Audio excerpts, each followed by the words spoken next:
નમસ્કાર. રાજકોટમાં ટ્રાફિક ટોઈંગની કામગીરી ફરી એકવાર વિવાદમાં આવી.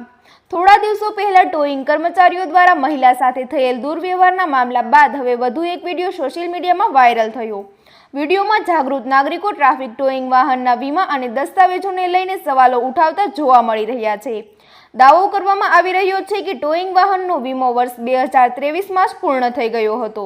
ઘટનાને લઈ રાજકોટના વકીલ અંકિત સોંદરવાએ પોલીસ કમિશનરને લેખિત રજૂઆત કરી તપાસ અને યોગ્ય કાર્યવાહી કરવાની માંગ કરી છે.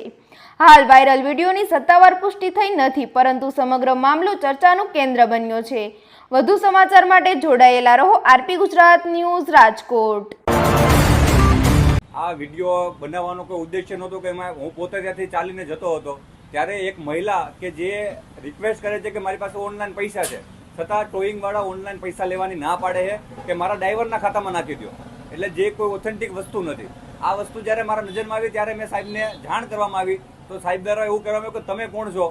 મને કહી શકાય કે મેં કીધું કે હું એડવોકેટ છું, કે જે હોય તે સાઈડમાં વહી જાઓ, આમના પાસે પૈસા તો લેવામાં આવશે, આવી મને ઘટના કહેવામાં આવી. ત્યારબાદ મેં તે લોકોને સાહેબને મેં કીધું કે સર રિક્વેસ્ટ કરી કે સર એવું હોય તો હું એ બેનના જે પૈસા છે એ આપી દઉં અને ખાતામાંથી મારામાં લઈ લઉં. એટલે જે રોકડા દેવડ થઈ તો મને આશંકા થઈને સાહેબને એનાથી ઉગ્રતા થઈ કે તમે શું કામ એને પૈસા આપો છો.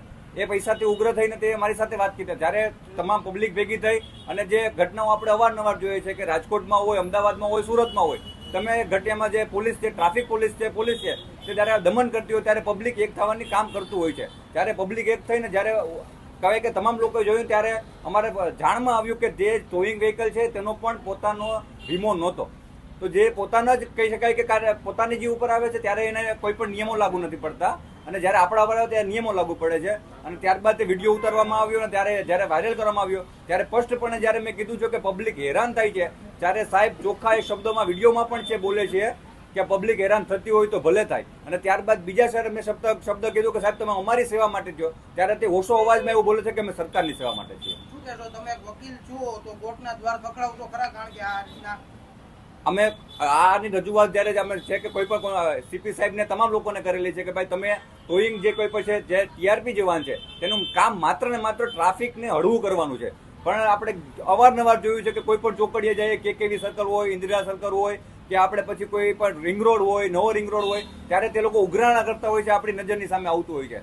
ત્યારે આપણે કોર્ટના દ્વાર પકડાવશું એ 100%. પણ હું પબ્લિકને અહીંથી રિક્વેસ્ટ કરીશ આપ તમામ પ્રેસના માધ્યમથી કે જ્યારે પણ તમને આવું દેખાય તો એક તમારી અંદર તમે પોતે પણ તમારી પાસે ફોન છે એ ફોનમાં એક વખત રેકોર્ડ કરો અને એક વખત તમે જાગૃત બનો અને મારા સુધી પહોંચાડો, મીડિયા સુધી પહોંચાડો. મીડિયા અને અમે તમામ એડવોકેટની ટીમ તમારી સાથે છીએ અને જે કોઈ પણ આવા જે કોઈ પણ ઉઘરાણા કરતા પોલીસ છે તેને શાંત અને ઠેકાણે લાવવાનું કામ અમે કરવાના છીએ.